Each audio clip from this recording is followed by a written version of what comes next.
Mulai dari hari itulah si Ijal melanggar sumpahnya sendiri dan Ijal berprofesi sebagai penyelam balok. Satu-satunya penyelam balok pada masa itu yang masih menggunakan ilmu peluang air.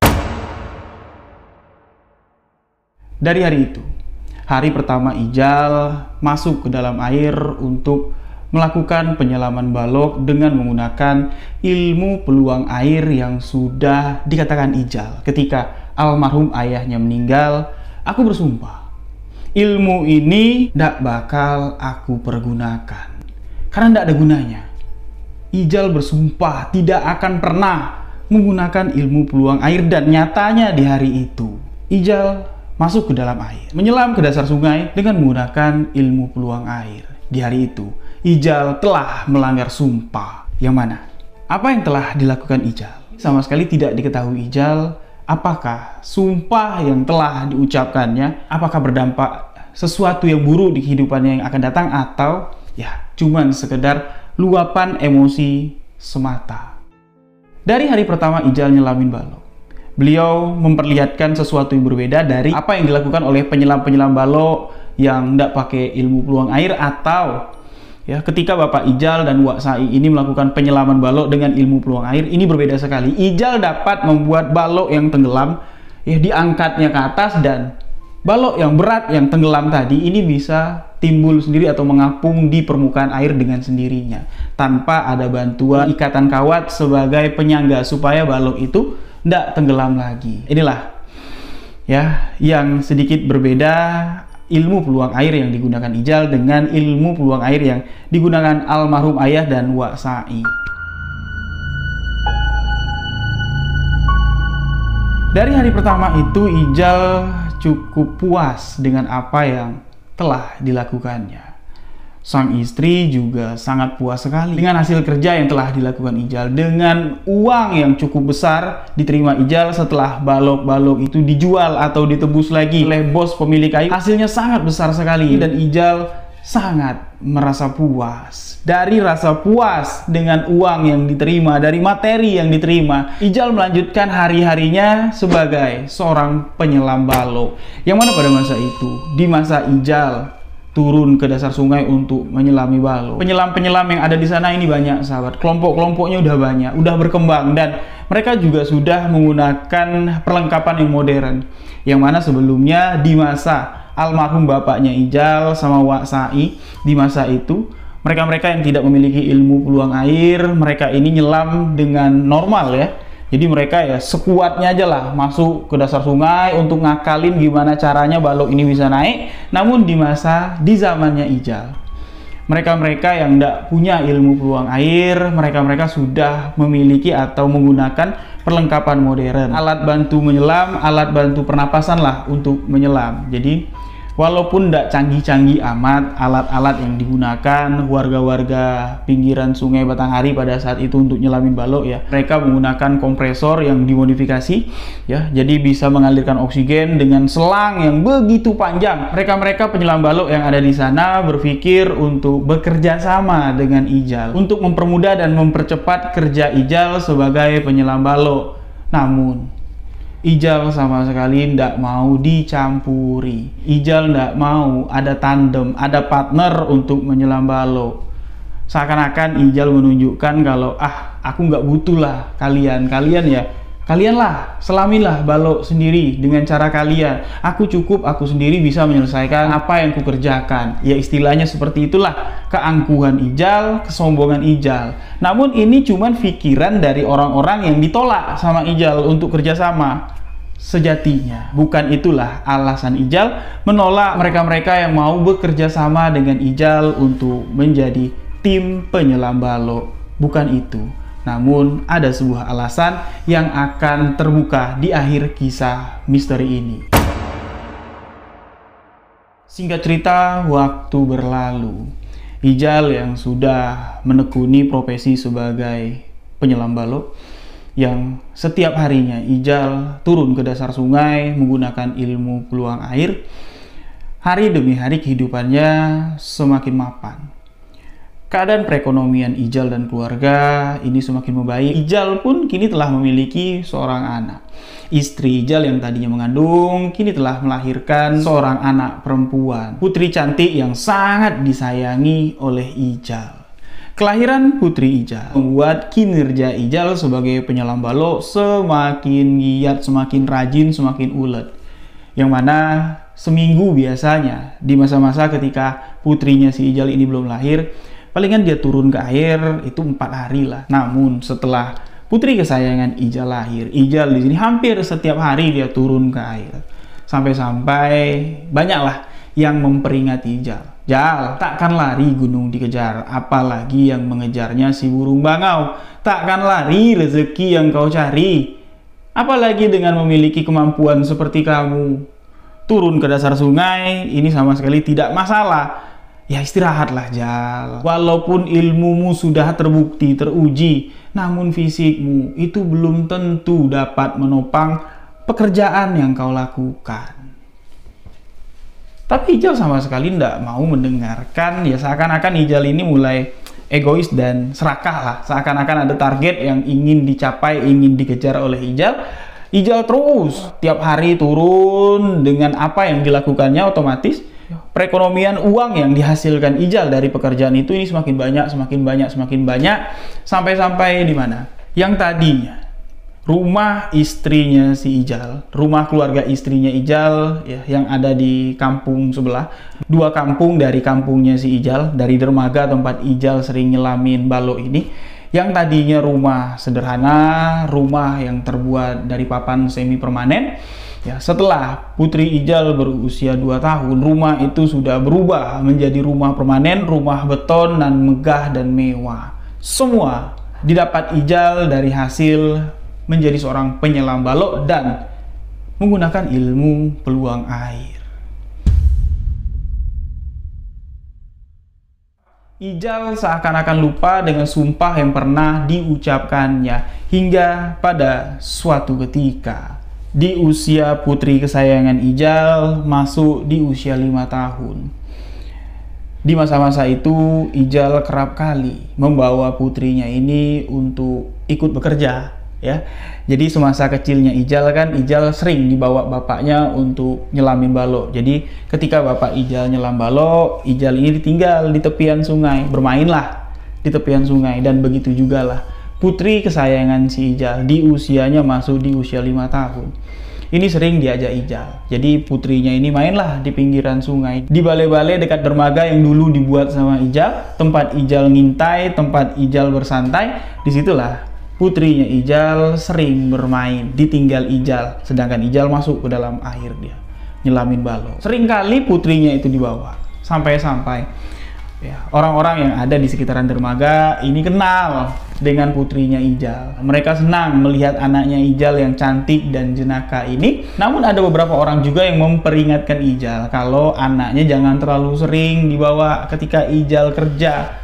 Ijal kan kerja nyelam ke dasar sungai, sedangkan anaknya main kan di tepian sungai. Takutnya nanti amit-amit lah orang bilang anakmu disambar hantu air. Kamu lagi entah di mana, di dasar sungai mana, anakmu kamu tinggal di tepian sungai sini, tahu-tahu anakmu jatuh ke bawah, kamu ndak tahu ya, anakmu bisa mati, bisa meninggal Jal. Tapi nasihat, tunjuk ajar orang-orang yang berkata seperti itu, menasehati Ijal, ya khawatir dengan keselamatan anaknya Ijal. Ini sama sekali tak didengar Ijal. Lagi-lagi Ijal terlihat sombong, angkuh, seakan-akan semuanya bisa dikendalikan Ijal yang berhubungan dengan air. Di masa itu, berbagai pandangan orang-orang menilai sikap atau watak karakter dari Ijal, si penyelam balok yang memiliki ilmu peluang air. Mungkin satu-satunya penduduk desa situ yang masih memiliki ilmu peluang air ya, si Ijal inilah. Berbagai pandangan orang memandang Ijal, melihat Ijal. Ada yang mengatakan, ah anak itu angkuh, sombong, sok-sokan mentang-mentang punya ilmu peluang air. Namun ada juga yang menganggap kalau Ijal ini orangnya baik, ramah, sopan. Dan ada juga yang ngefans sama si Ijal, yang selalu meminta turuninlah ilmu tuh sama kami, ya menganggap Ijal itu sebagai panutan lah. karena kagum dengan apa yang dimiliki, kemampuan, ilmu yang dimiliki Ijal. Tapi tak satu pun dari sekian banyak pemuda-pemuda desa yang minta diturunin ilmu peluang air, sama sekali tak ada satupun yang diberikan atau diwariskan oleh si Ijal ini. Banyak yang mengatakan alasan Ijal tidak mau menurunkan ilmu peluang air itu kepada pemuda-pemuda yang minta diturunkan ilmu itu. Ijal mengatakan ini bukan ilmu yang patut kuwariskan, karena aku saja ini dapat diwariskan oleh bapakku, dan bapakku tidak mengatakan sama aku ilmu ini bisa kuwariskan kepada orang-orang atau kuajarkan kepada orang-orang. Takutnya nanti sia-sia kalian mengamalkan ilmu ini. Kalau ilmu ini tidak mujarab sampai di diri kalian, resikonya sangatlah besar sekali. Kalian bisa mati. Itu yang dikatakan Ijal. Namun wallahu alam, sebenarnya alasan apa Ijal tidak mau mewariskan atau menurunkan ilmu ini kepada pemuda-pemuda yang ada di kampung? Wallahu alam, hanya Ijal dan Allah Subhanahu wa taala lah yang tahu alasan yang sesungguhnya. Ketika Ijal ini tidak menyelami balok, dia duduk di dermaga. Ya, sama anaknya duduk-duduk, walaupun dia tidak nyelam balok, tetap setiap hari Ijal ini selalu ke dermaga, duduk di balai-balai yang dulu pernah dibuat sama si Ijal. Kalau Ijal duduk di situ sama anaknya, ramailah teman-temannya si Ijal ini ikut ngumpul di sana, nongkrong di sana, ngobrol-ngobrol di sana sama si Ijal. Nah, ada satu teman Ijal yang bukan berasal dari kampung situ. Seorang temannya Ijal yang cukup spesial lah, seorang kapten kapal atau nahkoda kapal. Kita sebut saja namanya dengan kapten. Kapten ini setiap kapalnya sandar di dermaga desa tersebut, ini selalu mencari Ijal mana Ijal? Ijal mana? Kapten itu pun datang tidak dengan tangan kosong. Pasti setiap kedatangannya selalu membawa buah tangan untuk putri kesayangan Ijal. Kalau tidak mainan, jajanan. Itu selalu dibawa kapten ketika kapalnya sandar dari desa itu dan bertemu dengan Ijal. Pasti putri kesayangan Ijal selalu diberikan buah tangan. Alasan kenapa si kapten ini baik sekali dengan si Ijal. Kapten kapal ini berhutang budi dengan si Ijal pada suatu ketika. Pada saat itu kapten ini belum kenal dengan si Ijal ini. Jadi kapal baru sandar. Aktivitas bongkar pun dilakukan. Yang mana ketika aktivitas bongkar, kapal ini bongkar, si kapten ini waktunya untuk beristirahat. Keluarlah si kapten ini dari geladak atas, turun ke bawah untuk keluar dari kapal, ya, menuju ke dermaga. Kapten ini harus meniti jembatan yang terbuat dari papan. Ya tidak jauh lah, sekitar 3 meter lah jembatannya itu. Ketika si kapten ini melewati jembatan papan tersebut, tidak disengaja kunci yang ada di saku celananya si kapten ini jatuh dan tenggelam ke dasar lautan. Yang mana kunci yang jatuh ini adalah kunci yang penting sekali. Jadi kunci-kunci itu digabungin jadi satu pakai cincin kayak gitu. Jadi kunci segala kunci, kunci dak, kunci kamar mesin, kunci ruang nahkoda, semuanya ada di sana. Ya kalau kunci itu tidak dapat ditemukan atau hilang, otomatis kapal ndak bisa kembali berlayar. Gimana mau ngisi bahan bakar? Gimana mau ngecek kondisi mesin? Kuncinya jatuh ke bawah. Nah, ketika kunci itu jatuh ke bawah, paniklah si kapten ini. Kapten minta tolong sama ABK-ABK-nya. Namun ndak ada yang berani nyelamin ke bawah. Positif, mereka mengatakan, ya itu sudah sampai ke dasar, kapten. Ya ndak bisa diselamin begitu saja. Cobalah kita minta bantu sama warga desa. Mana tahu mereka ada yang jago nyelam. Dan di saat itulah banyak yang mencari Ijal. Nah, Ijal tidak ada di dermaga pada saat itu. Dia sedang nyelamin balok di Sungai Batanghari. Datanglah temannya si Ijal ini menghampiri kapten yang tengah panik, mengatakan kepada si kapten, ya, sabar Cap, sabar. Kalau cuma jatuh di situ, ya kecil lah, pendek bacaannya. Tar, aku cari temanku dulu. Dia yang bisa turun ke bawah. Dia yang bisa mencari, mengambil kuncimu. Carilah sana, nanti berapapun upahnya, biar ku bayar. Aku minta tolonglah, tolonglah. Nah, temannya si Ijal ini pergilah, ya, mencari Ijal di tempat Ijal nyelamin balok. Ijal dikasih tahu, awalnya Ijal tidak mau, tapi Temannya Ijal mengatakan, ya kasihan, nanti kapalnya tidak bisa berlayar, kasihan, bantuinlah. Dan akhirnya Ijal pun bersedia untuk membantu si kapten. Datanglah Ijal ke dermaga. Ijal sama temennya dan anak perempuan kesayangan si Ijal ini digendong sama si Ijal. Bertemulah dengan si kapten. Kapten tadi kan udah kenal nih sama temennya Ijal yang bilang, aku mau cari temanku dulu yang bisa ngambilin kuncimu. Nah, kapten langsung bertanya sama temennya Ijal. Kapten tidak sadar kalau sosok pria yang ada di hadapannya yang tengah menggendong anak perempuan ini, dialah yang akan membantu si kapten. Jadi ya tidak ciren, sambil gendong anak perempuan, ya, berdiri aja, ya, memperhatikan si kapten yang bertanya sama temennya Ijal, mana temenmu, mana, tolonglah, tolongin aku, nanti apapun lah yang dia minta, berapa upahnya, aku kasih, tolonglah. Nah, temennya Ijal bilang, ya ini temanku, dia Cap yang bisa nyelam ke dasar laut ngambilin kunci kamu. Yang mana? Kata si kapten. Ini temanku yang di sampingku. Oh, bapak ini yang bawa anak. Ya mana mungkin lah, dia aja sedang ngomong anak, gimana bisa nyelam. Sempat Ijal ini dikecilin sama si kapten. Mendengar hal itu, Ijal nitipin anak perempuannya ini ke temennya si Ijal, ndak pakai babi bu, ndak pakai ngomong di depan kapten. Ijal langsung terjun ke laut dan tidak lama, sahabat-sahabat, Ijal naik ke atas dengan menggenggam kunci yang dicari, yang dikhawatirkan oleh kapten. Melihat itu semua, si kapten ini seakan-akan tidak percaya. Sampai-sampai si Ijal ini nyerahin kunci itu ke tangannya kapten, sembari berkata, betul ndak? Ini kunci yang kau cari. Kalau bukan, ya nggak tahu lagi aku harus nyari kemana. Di bawah situ, cuman ini yang berbentuk kunci. Si kapten sama sekali nggak bisa jawab, seakan-akan nggak habis pikir. Seakan-akan nggak percaya kalau kuncinya sudah ada dalam genggamannya pada saat itu. Ijal dapat nyelam ke dasar lautan dengan waktu yang singkat sekali. Dari apa yang dilakukan Ijal ini, si kapten berterima kasih. Ijal ditawarin apa banyak yang ditawarin sama si kapten untuk Ijal, tapi Ijal tidak mau. Si Ijal hanya mengatakan, ya lain kali jangan pernah memandang orang sebelah mata. Ya kalau aku ngomong anak, memangnya kenapa? Salah? Enggak kan? Nah, Ijal langsung meninggalkan tempat tersebut. Dari situlah si kapten ini ya merasa utang budi sama si Ijal dan merasa ndak enak karena sudah meremehkan Ijal. Jadi setiap kapal si kapten ini sandar di dermaga itu, kapten ini selalu mencari Ijal, dan buah tangan yang dibawa si kapten ini bukan untuk Ijal. Karena kalau diberikan, dikhususkan, dibelikan sesuatu untuk Ijal, pasti Ijal nggak bakal mau terima. Si kapten ini tahu dia kalau Ijal ini sayang sama anaknya, sampai-sampai kemana Ijal kerja, anaknya dimomong, digendong, dibawa, ya berarti Ijal sangat sayang sekali sama putrinya itu. Putrinya si Ijal inilah yang selalu diberikan cenderamata, buah tangan oleh si kapten. Dari situ hubungan Ijal dan kapten pun menjadi akrab, menjadi teman baik.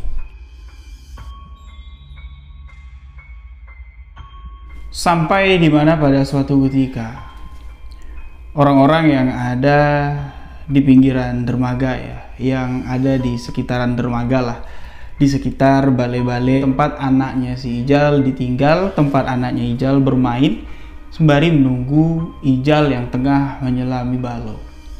Di sana, di sekitaran jam 5:30 sore, mereka-mereka yang ada di sana melihat anak perempuan si Ijal ini mulai gelisah.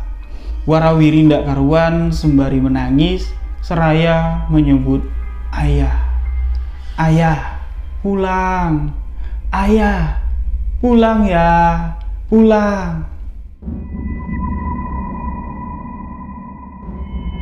Tergambarkan kegelisahan dari perempuan kecil tersebut dengan warawiri kesana kesini sampai di mana di satu titik di pinggiran sungai.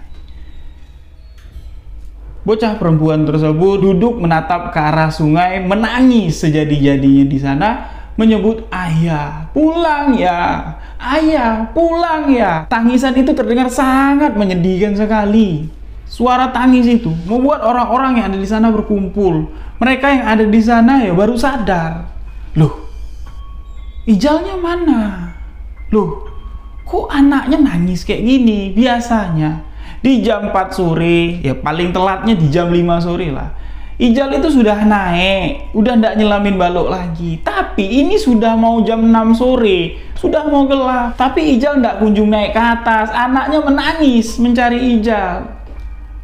Seluruh warga baru sadar ada sesuatu yang telah terjadi. Nah, mendengar kabar itu, abangnya si Ijal, ibunya si Ijal dari rumah berlarilah ke lokasi. Ibunya si Ijal langsung menggendong cucunya, memujuk cucunya, bertanya, "Kenapa, Cung? Kenapa? Mana? Ayahmu mana? Ayahmu mana?" Bocah kecil itu menunjuk ke arah sungai sembari menangis dan mengatakan, "Pulang ya, ayah pulang, pulang ya." Sontak pemikiran seluruh warga yang ada di sana sama. Mereka berpikir sesuatu yang buruk telah dialami oleh Ijal. Warga di sini sudah berkumpul. Kepala kampung, tua-tua Tenggana yang ada di sana sudah berkumpul. Mereka yang bisa berenang, mereka yang bisa menyelam. Selepas azan maghrib berkumandang, mereka diminta secara sukarela, tidak dipaksa. Yang mau, ayo, bantu untuk mencari Ijal. Bantu untuk menemukan Ijal. Kuat firasat tua-tua Tenggana yang ada di sana kalau Ijal masih berada di dasar sungai. Entah apa yang terjadi, entah apa yang dilakukan Ijal. Jadi pemikiran orang-orang yang ada di sana ini bercabang-cabang. Mereka berpikir seperti ini, kalau Ijal mati kehabisan napas di dasar sungai, rasa-rasanya tidak mungkin. Kalau Ijal keasikan main di dasar sungai, ini tidak mungkin juga, sampai-sampai dia lupa dengan anaknya. Jadi apa yang sebenarnya terjadi? Ramailah warga-warga desa yang satu profesi dengan Ijal, yang jago nyelam, ini nyelam ke dasar sungai. Berpencar mereka untuk melakukan pencarian, namun di beberapa titik Ijal tak ditemukan sampai jam 9 malam. Kabar sudah sampai ke telinga istri, ke keluarga istrinya yang ada di kampung sebelah. Mereka sudah datang, mereka sudah mengkhawatirkan keadaan Ijal. Tapi mereka tidak ada yang feeling, mereka tidak ada yang berdetak hatinya kalau Ijal mengalami kecelakaan dan meninggal dunia di dasar sungai. Mereka hanya berpikir kalau Ijal ini entah kemana, kalau Ijal ini entah keluyuran kemana ke dasar sungai. Tidak ada yang berpikir kalau Ijal sudah tiada. Ini pemikiran dari istri Ijal dan keluarga-keluarga istrinya yang tinggal serumah lah sama si Ijal. Mereka masih bersikeras kalau Ijal masih hidup. Waktu sudah menunjukkan jam 9 malam. Penyelam-penyelam sudah kelelahan, namun Ijal tak kunjung ditemukan. Ijal tidak juga naik-naik ke atas. Belum dinyatakan kalau Ijal ini meninggal. Takut kalau keluarganya tersinggung. Lain hal, kalau Ijal ini tidak memiliki ilmu peluang air, ya sudah pasti dipastikan kalau Ijal tenggelam dan sulit untuk bisa dikatakan kalau masih hidup. Tapi ini tidak. Jadi keputusan tua-tua Tengganai, kepala desa yang ada di sana, mengatakan ya sudah, kita berikhtiar sajalah, berdoa, pencarian sudah dilakukan. Kalau sampai besok Ijal ndak juga pulang ke rumah, pencarian kita lanjutkan. Dimintalah pagi-pagi besok seluruh warga yang simpatik atau yang mengenal, yang mau membantu pencarian Ijal. Kalau malam ini Ijal tidak pulang, kumpullah di sini, dikoordinasi sama tua-tua adat, tua-tua Tengganai yang ada di desa tersebut.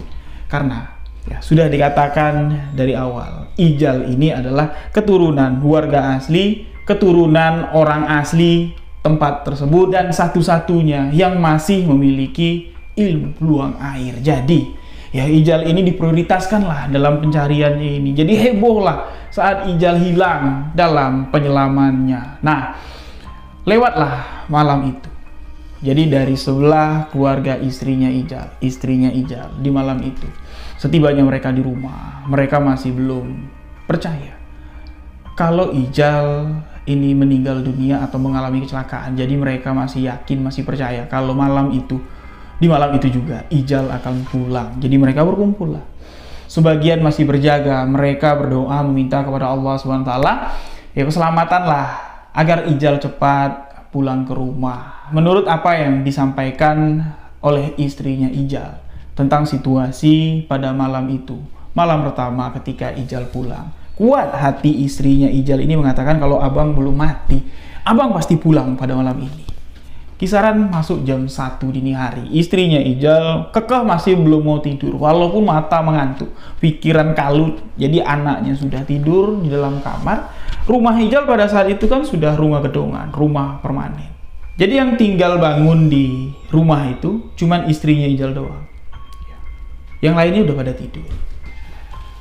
Di malam itu, di tengah malam lah jatuhnya, jelas istrinya Ijal ini mendengar seperti ada suara langkah kaki basah berjalan di atas lantai ubin rumah tersebut.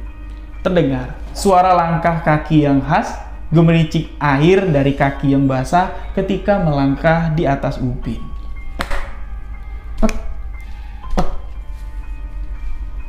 Langkah itu pelan terdengar mendekat ke arah istrinya Ijal yang sedang duduk pas di depan pintu kamar.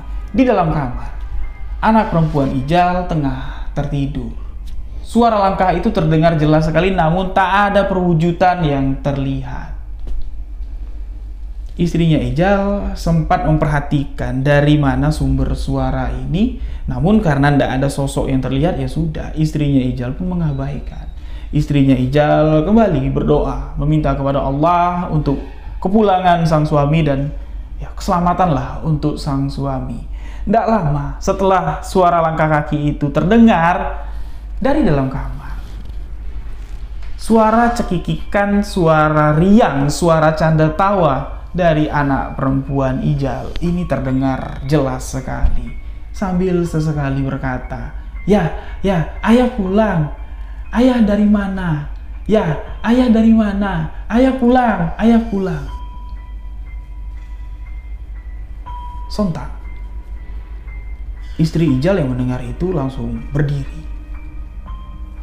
Istri Ijal langsung membuka pintu dan melihat di dalam kamar. Memang betul, suara yang didengarnya tadi ini berasal dari putri kecilnya yang sedang berbicara kepada seseorang. Namun ketika istri Ijal membuka pintu kamar, putri kecilnya seakan-akan kehilangan sosok yang tengah diajaknya berbicara. Kelihatan ya, celingak-celinguk mencari sesuatu. Istrinya Ijal masuk, langsung memeluk anaknya dan bertanya, siapa dik yang adik ajak ngomong? Siapa? Ibu dengar tadi adik nyebut ayah. Ayah mana? Nggak ada ayah di sini, Dek. Ayah belum pulang. Apa jawaban anak perempuan itu? Dari pelukan sang ibu, anak perempuan itu memberontak, seakan-akan tidak terima mendengar apa yang diucapkan ibunya kalau ayah belum pulang. Anak perempuan itu mengatakan, pulang bu, pulang. Ayah sudah pulang. Tadi ayah bangunin adik. Ayah sudah pulang. Tadi ayah di sini. Seketika, suasana rumah tersebut berubah. Kembali terdengar suara langkah kaki melintas di tengah rumah. Tapi arahnya ini keluar. Ya, arahnya ini terdengar menjauh. Sontak bocah perempuan itu digendong sama istri Ijal. Istri Ijal langsung keluar.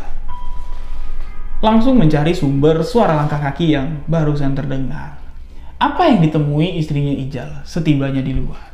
Memang tidak ada perwujudan apa-apa yang terlihat, tapi langkah kaki, bekas langkah kaki yang basah ini ngejiplak di ubin rumah tersebut. Langkah kaki itu meninggalkan bekas basah. Seakan-akan ya kaki yang basah melintas di ubin, bekasnya itu kan kelihatan jelas. Dan di keheningan suasana pada malam itu, istrinya Ijal mendengar seruan. Walaupun tak jelas betul Tak keras betul terdengar seruan yang mengatakan, "Dek,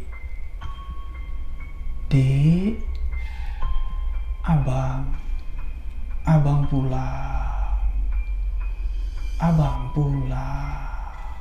Seketika, istrinya Ijal tak sadarkan diri. Anak perempuan Ijal jatuh dari gendongan sang istri, membuat seluruh anggota keluarga yang tertidur pulas pada malam itu terjaga. Setelah istrinya Ijal ini tak sadarkan diri, otomatis seluruh anggota keluarga yang kaget ya, yang terbangun, ini kan bertanya sama anak kecil yang berusia 5 tahun, "Ada apa? Kenapa? Kok ibumu ada di sini? Jatuh pingsan kayak gini. Kok kamu bisa bangun? Ada apa? Kenapa?"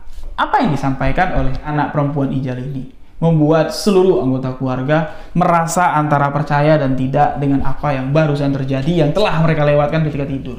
Bocah itu mengatakan, "Ayah pulang. Ayah pulang mengajak kami, mengajak aku dan ibu untuk ikut ayah. Ayah tadi pulang. Ayah pulang. Badan ayah basah." Dan terbukti jejak kaki itu membekas di ubin rumah tersebut. Seketika, keyakinan seluruh anggota keluarga istrinya Ijal yang tinggal serumah dengan Ijal pada saat itu, setelah mendengar apa yang disampaikan anak perempuan Ijal, seketika semua berubah. Yang tadinya keyakinan mereka tidak mungkin Ijal mengalami kecelakaan, meninggal di dasar sungai, ini tidak mungkin. Namun kini, semua serentak mengucap, "Inna lillahi wa inna ilahi roji'un." Namun kejadian ini tak diceritakan oleh keluarga istrinya Ijal kepada siapapun, termasuk kepada ibu dan abang kandung Ijal. Di pagi harinya, mereka bergegas. Mereka semua berkumpul di tepian dermaga. Warga-warga kampung semua sudah berkumpul, termasuk keluarganya Ijal. Mereka berkumpul di sana untuk meneruskan pencarian jasad Ijal. Walaupun pihak keluarga dari istrinya Ijal tidak menceritakan apa yang sudah terjadi ya. Tanda-tanda kalau Ijal ini betul sudah meninggal, ini tidak ceritain kepada siapa-siapa, tapi tua Tengganai, tua adat, kepala kampung yang ada di sana, ini sudah menyimpulkan. Mengatakan, mau tidak mau, terima tidak terima, ini adalah kenyataan. Ini adalah takdir, janji, maut. Tidak bisa lagi kita katakan kalau Ijal ini pergi pelesiran di bawah dasar sungai itu. Tidak bisa lagi kita katakan kalau Ijal bakal balik. Tidak bisa lagi kita katakan kalau Ijal masih hidup di dasar sungai tersebut. Sehebat apa ilmu peluang air yang dimiliki Ijal ketika Allah Subhanahu wa Ta'ala memanggilnya untuk pulang. Tak ada satupun yang dapat menahan kehendak Sang Pencipta. Jadi mereka semua sudah berpikir sama, mereka semua sama-sama di tepian dermaga, tepian sungai Batanghari pada pagi hari itu, sama-sama membacakan doa, sama-sama mendoakan agar pencarian di pagi hari itu dapat berjalan dengan lancar. Pencarian di pagi hari itu ini dibantu dengan aparat desa, dibantu juga oleh tim pencarian yang dibentuk oleh pihak kepolisian. Mereka bergabung dengan tim yang dibentuk oleh masyarakat, semuanya turun ke sungai, semuanya mencari, berpencar, mencari di mana jasad Ijal kini. Semuanya bahu-membahu mencari. Sebagian warga-warga yang tidak turun ke sungai, mereka di atas membacakan Yasin, mendoakan agar jasad Ijal ini lekas dapat ditemukan. Ini kita katakan saja pencarian di hari kedua. Pencarian di hari kedua tak membuahkan hasil. 2 hari sudah Ijal tak pulang ke rumah. 2 hari berarti Ijal sudah meninggal dunia. Pencarian di hari kedua ini diakhiri di jam 9 malam. Kembali, tua Tengganai, tua kampung, kepala desa yang ada di sana, meminta sekali lagi, sehari lagi, bagi warga-warga yang masih ingin turut membantu, besok datang pagi-pagi ke sini. kita akan kembali melakukan pencarian. Diminta dengan sangat, dengan sukarela. Pencarian di hari kedua, di malam kedua, ini dinyatakan selesai. Warga pun bubar kembali ke kediaman mereka masing-masing. Dan di sini istrinya Ijal, ini dia tidak mau pulang ke rumahnya. Malam itu istri dan anak perempuan Ijal menginap di rumah ibunya. Setiba di rumah ibunya Ijal, anak perempuan Ijal yang dari tempat pencarian di pinggir dermaga tadi, ini digendong sama abang kandungnya si Ijal. Ya, paman lah dari anak perempuan Ijal ini berarti ya. Ini digendong, setibanya di rumah, anak perempuan itu sudah tertidur pulas. Ibunya Ijal mengatakan kepada istrinya, ya sudah, biarin anakmu tidur. Biarin anakmu tidur. Mending sekarang kamu bersih-bersih. Kalau ndak mau mandi, ya setidaknya ambil wudhu sebelum kamu tidur. Itu yang dipesankan oleh ibunya Ijal. Jadi anak perempuan Ijal ini dibawalah ke dalam kamar, dibaringkan di atas tempat tidur di kamar yang dulunya ini adalah kamar Ijal. Kamar Ijal saat bujangan, kamar pengantin baru Ijal dan istrinya pada saat baru menikah. Di sanalah anak perempuan Ijal ini ditidurkan di atas tempat tidur, sedangkan istri Ijal ini menuruti apa yang dikatakan oleh mertuanya ya, mertua perempuannya, pergilah ke kamar mandi, bersih-bersihlah dia. Dan ketika sedang bersih-bersih, cuci muka, cuci tangan, cuci kaki, istrinya Ijal kembali mendengar suara seruan yang mendayu-dayu. Suara seruan yang pelan sekali terdengar namun cukup jelas dan membuat seketika suasana yang ada di sana menjadi hening. Seruan itu berbunyi, "Dek, abang pulang, Dek. Dek, abang pulang." Dilihat ke belakang, tidak ada siapa-siapa. Dilihat ke kiri ke kanan, di dalam kamar mandi itu tidak ada siapa-siapa. Sontak istrinya Ijal merasa takut, karena sosoknya ini belum tahu itu sosok apa. Suaranya ya tidak terlalu jelas didengar, tapi kalimat ucapannya itu dapat dimengerti lah. Jadi tidak bisa nyirenin, tidak bisa ya, nebak itu suara siapa. Suaranya sangat parau dan mendayu-dayu. Jadi dengan keadaan takut, istri Ijal ini keluar dari kamar mandi. Ketika istri Ijal tiba sampai di ruang tengah, apa yang terjadi? Anak perempuan Ijal ini sudah berjalan keluar dari kamar, berjalan menuju ke arah pintu luar rumah. Melihat itu, istri Ijal berteriak, "Allahu Akbar! Allahu Akbar! Bu! Tolong, Bu!" Istri Ijal lagi-lagi pingsan tak sadarkan diri. Sadar-sadar, istri Ijal kaget melihat keadaan rumah ini udah ramai.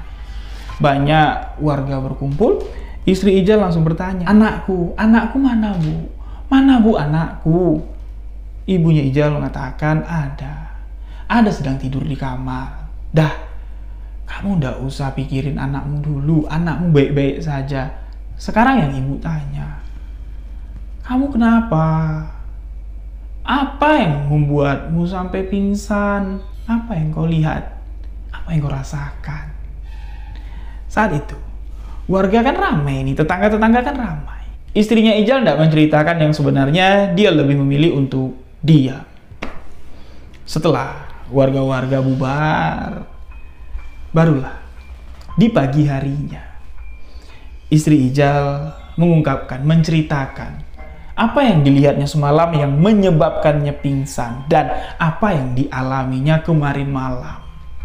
2 malam berturut-turut kejadian aneh dialami oleh istri Ijal dan kejadian aneh pula dialami oleh anak perempuannya. Diceritakan oleh istri Ijal penyebab beliau pingsan tadi malam ketika keluar dari kamar mandi dengan rasa takut setelah mendengar seruan, suara bisikan yang suaranya parau, suaranya itu lirih sekali, ya bikin rasa takut itu ndak bisa digambarkan lah. Karena suaranya tidak bisa ditebak itu suara siapa. Jadi takutlah rasanya, orang nggak ada kok, ada bisikan kayak gitu. Ketika dia mau masuk ke dalam, keluar dari kamar mandi, mau masuk ke dalam, setibanya di ruang tengah, dia melihat anak perempuannya ini berjalan keluar dari kamar menuju ke arah pintu luar. Itulah yang menyebabkan istrinya Ijal ini pingsan. Nah, kalau kita pikir-pikir, melihat anak kita berjalan keluar dari kamar menuju ke arah lain, itu bukan sesuatu yang menakutkan. Nggak wajar kalau istrinya Ijal bisa pingsan, bisa histeris, teriak kayak gitu. Namun yang dilihat, anaknya nggak berjalan sendirian. Anaknya berjalan dituntun oleh sang suami. Dituntun oleh Ijal dengan tubuh yang basah kuyup, dengan kulit yang sudah keriput dan memutih. Memang sosok Ijal ini tidak menoleh atau tidak memperlihatkan wajahnya ke istri Ijal, tapi sosok itu menuntun sembari menggandeng tangan anaknya untuk pergi menuju ke satu tempat. Itulah yang membuat istri Ijal takut, membuat istri Ijal histeris sampai jatuh pingsan. Awalnya abang kandung Ijal, ibu kandung Ijal tidak percaya dengan apa yang diceritakan oleh istrinya Ijal. Mereka mengatakan, ya sudah, kalau itu yang kamu lihat, yang kamu alami, kami tidak percaya, namun ya wajarlah kamu bisa merasakan ketakutan seperti itu lantaran rasa kehilangan yang begitu sangat yang kamu rasakan. Tapi sebaiknya apa yang kamu lihat, apa yang barusan kamu ceritakan, cukup kamu ceritakan ke kami berdua saja. Jangan sampai ada yang mendengar dan terjadi fitnah. Nah, istrinya Ijal juga mengatakan, tidak mungkin lah aku menceritakan kejadian ini. Sama saja melemparkan kotoran ke wajahku sendiri, Bu. Ya tidak mungkin lah. Ibu nanya, abang nanya, ya aku cerita. Kalau ibu tidak nanya, abang tidak nanya, aku tidak cerita seperti apa yang ku alami kemarin malam di rumahku. Tidak aku ceritakan, Bu. Nah, di pagi itu kembali mereka berkumpul di pinggir dermaga, di pinggir sungai Batanghari untuk melakukan pencarian yang ketiga. Pencarian di hari ketiga. Ramai masih warga berkumpul. Ramai sekali. Semuanya kembali berpencar mencari. Dan di momen itu, di saat itu, ada sebuah kejadian yang langsung dialami oleh salah satu warga. Warga yang sudah lama pergi meninggalkan kampung tersebut, ini tanpa disadari, tanpa disengaja, ini bertemu langsung dengan sosok yang mereka sedang cari. Waktu itu, waktu sudah mendekati waktu maghrib. Orang yang mengalami kejadian ini di sore itu, di sore pencarian ketiga Ijal yang tenggelam di dasar sungai ini, adalah seorang lelaki tua yang sudah lama meninggalkan kampung tersebut. Orang yang sebenarnya dekat dengan keluarga Ijal, yaitu Wak Jai. Wak Jai yang sudah lama meninggalkan desa tersebut, dibawa sama anaknya untuk tinggal di kota. Pada saat itu, di hari pencarian ketiga, Wak Jai bersama anaknya ini bertepatan pulang ke kampung untuk melihat suasana, untuk melihat keadaan keluarga yang masih tinggal di kampung. Dan terdengarlah oleh Wak Jai kalau ada yang tenggelam di sungai. Sudah 3 hari, masuk hari ini belum ditemukan. Tapi ketika Wak Jai mendengar kabar itu di siang hari, mau langsung menuju ke lokasi pencarian, anak-anak Wak Jai tidak mengizinkan. Takutnya bapaknya ini kembali menggunakan ilmu yang sudah lama tidak digunakannya, ilmu peluang air untuk turun ke dasar sungai mencari korban tenggelam ini. Jadi anak-anak Wak Jai, sudah Pak, biarkanlah orang-orang itu nyari Pak, nanti sore saja kita ke sana, mudah-mudahan jasad yang dicari segera ditemukan. Nah, sore harinya Wak Jai ini datanglah ke tempat pencarian. Waktu sudah mendekati maghrib. Menurut penuturan dari Wak Jai langsung yang mengalami. Jadi Wak Jai ini kan udah lama nih nggak pulang ke kampung. Belasan tahun lah nggak pulang ke kampung itu. Jadi dia nggak kenal dengan bocah-bocah yang tadinya kecil, sekarang sudah dewasa. Nggak kenal Wak Jai ini. Dan bocah-bocah itu juga nggak mengenal Wak Jai. Orang asing, kayak itulah ya. Jadi Wak Jai ini masuklah ke kerumunan orang-orang yang was-was nih, harap-harap cemas, ketemu nggak jenazahnya, ini udah mau masuk maghrib lagi gitu kan. Jadi Wak Jai yang celingak-celinguk ngeliatin ke arah orang yang nyari di dasar sungai ya, yang berpencar, ada yang nyelam, ada yang nyusur tepian sungai. Wak Jai ini tidak tahu siapa yang tenggelam dan mencoba mencari tahu. Wak Jai mengatakan, di kerumunan orang-orang ramai ini, Wak Jai nyelip, di samping Wak Jai berdirilah seorang laki-laki. Wak Jai yang celingak-celinguk, warga-warga yang lain yang ada di sekitar Wak Jai ini wajahnya harap-harap cemas, ya, melihat sana sini, memperhatikan, ya, turut memperhatikan, mencarilah ya dari jauh. Tapi laki-laki yang ada di samping Wak Jai ini terlihat tatapannya kosong dengan wajah tanpa ekspresi menatap lepas ke arah sungai. Wak Jai pun bertanya dengan orang ini, "Dek, siapa yang tenggelam? Udah berapa hari tenggelamnya? Siapa, kok bisa? Gimana ceritanya?" Wak Jai bertanya seperti itu. Tapi pria itu sama sekali tidak menggubris, tidak menjawab apa yang ditanyakan Wak Jai. Wak Jai terus memperhatikan lagi orang yang kasak kusuk sibuk, yang mana waktu sudah mendekati waktu maghrib ya, sudah mulai gelap. Wak Jai kembali bertanya, masa kamu nggak tahu? Masa kamu nggak kenal? Kamu orang sini kan? Kamu tinggal di sini kan? Masa nggak kenal? Siapa? Siapa namanya yang tenggelam? Aku nih orang sini juga, lahir di sini, ini kampungku. Tapi aku udah lama nggak balik ke sini. Sudah banyak nggak mengenal wajah orang-orang di sini. Aku khawatir.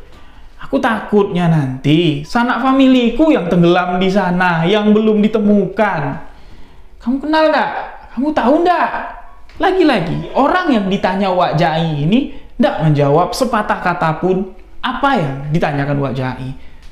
Wajahnya tanpa ekspresi dengan tatapan kosong memandang lepas ke arah sungai.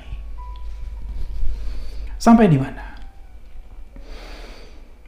Kepala desa, tua-tua adat, tua-tua Tenggara yang ada di sana membunyikan kentongan sebagai isyarat pencarian dihentikan sementara karena sudah memasuki waktu maghrib dan bubarlah orang-orang yang ada di sekitar Wak Jai.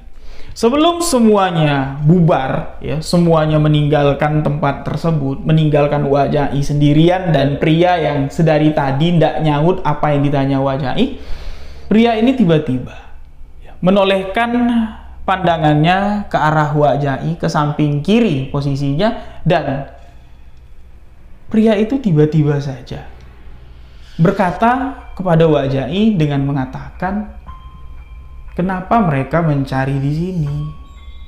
Kenapa ndak mencari ke sana?"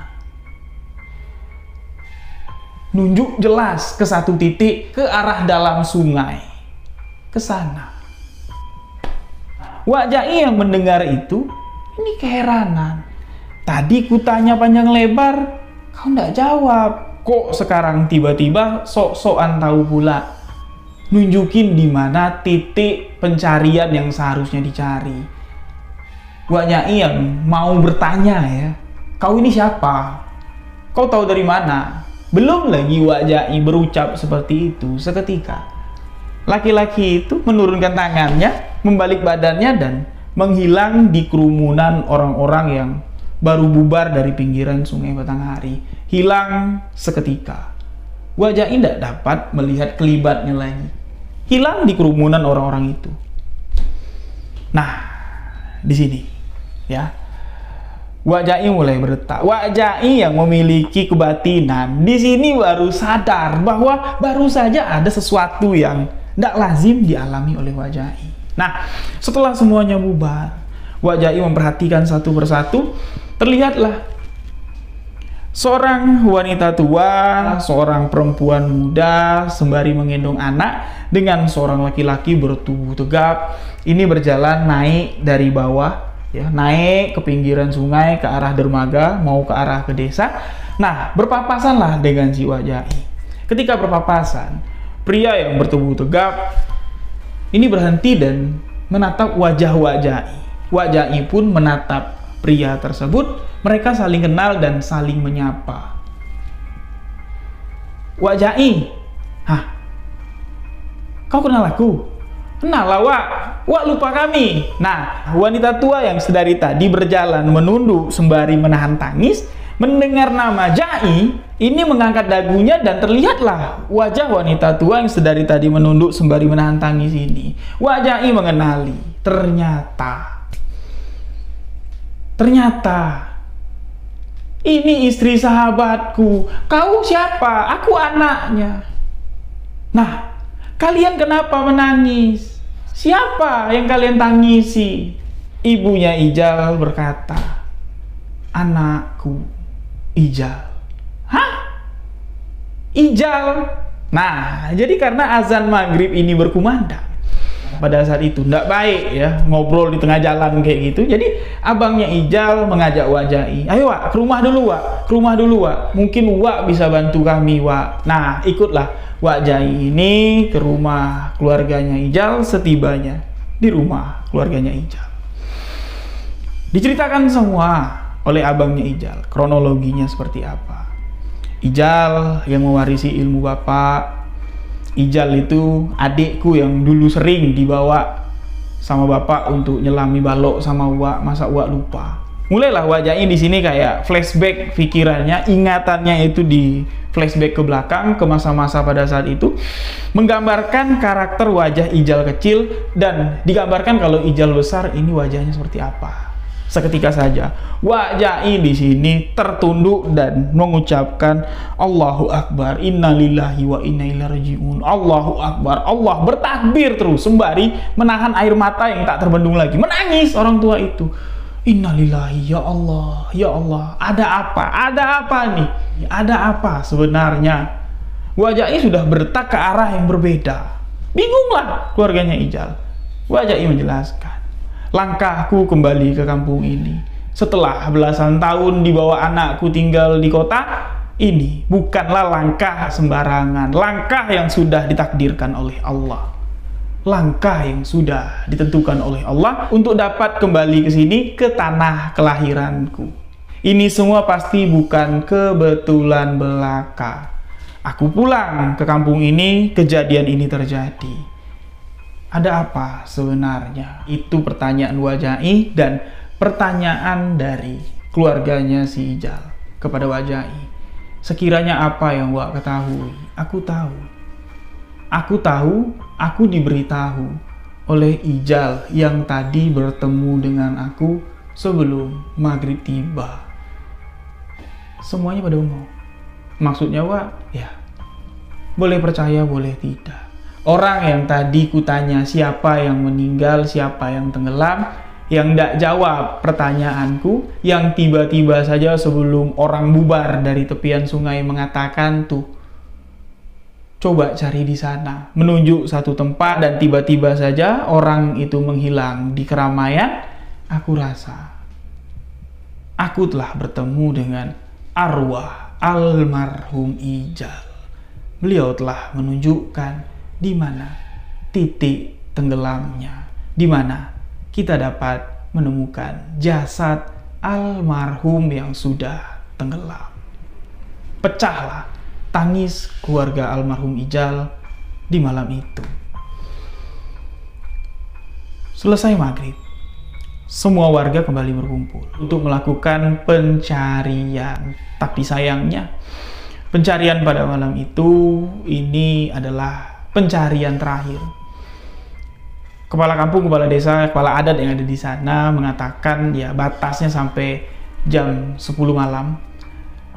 Lewat dari jam 10 tak ada titik terang, ya sudah kita ikhlaskan dan pihak keluarga harus mengikhlaskan kalau mau dilakukan pencarian ya secara pribadilah kami sudah membantu sejauh ini dan tidak dapat untuk diteruskan karena kan mereka ini punya kegiatan ya. Jadi kalau setiap hari mencari ya di mana titik Ijal tenggelam saja, ya mereka sama saja mentelantarkan pekerjaan mereka. Ini adalah malam ketiga, hari ketiga pencarian. Kalau tidak ketemu ya sudah.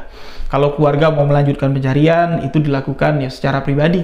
Keluarga sendirilah yang mencari. Nah, Wak Jai pada malam itu buka suara lah, minta seluruh anggota yang mencari, baik itu yang di atas maupun yang di air, itu minta ke titik yang ditunjuk sama arwah Ijal sore tadi. Wak Jai menceritakan, menjelaskan semua kalau dia melihat arwah Ijal berdiri di sampingnya menunjuk ke satu titik, tapi tak ada satupun yang percaya dengan apa yang diucapkan Wak Jai. Jadi mereka mencari sesuai dengan feeling mereka masing-masing, tidak ada yang mau ke tempat yang ditunjuk Wak Jai. Tempat yang ditunjuk Wak Jai, tempat yang ditunjuk arwah Ijal sore itu bukan tempat sembarangan, sahabat-sahabat. Di situ teluk, di situ adalah teluk, di situ dulunya tempat buaya berjemur hari. Di Sungai Batanghari ini banyak buaya. Nah, jadi buaya-buaya itu kumpul di sana mau berjemur di pagi hari, di panasnya matahari, ya naiklah ke tempat yang ditunjuk sama si Ijal, dan dikenal di sana sarangnya hantu air.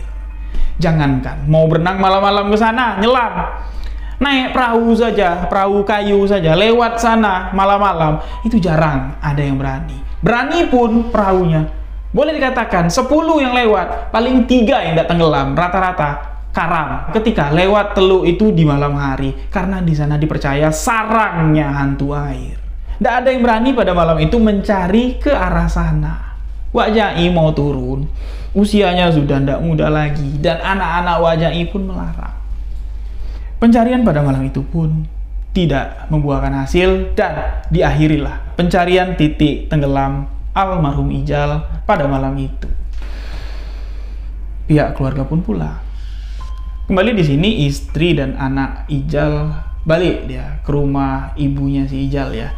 Jadi keluarga istrinya Ijal ya baliklah ke rumah yang sudah dibangun Ijal. Disinilah dua desa ini diteror oleh sosok penampakan arwah Ijal secara bersamaan. Orang-orang yang dekat dengan Ijal, satu persatu mereka didatangi oleh sosok Ijal. Sosok arwah Ijal yang gentayangan.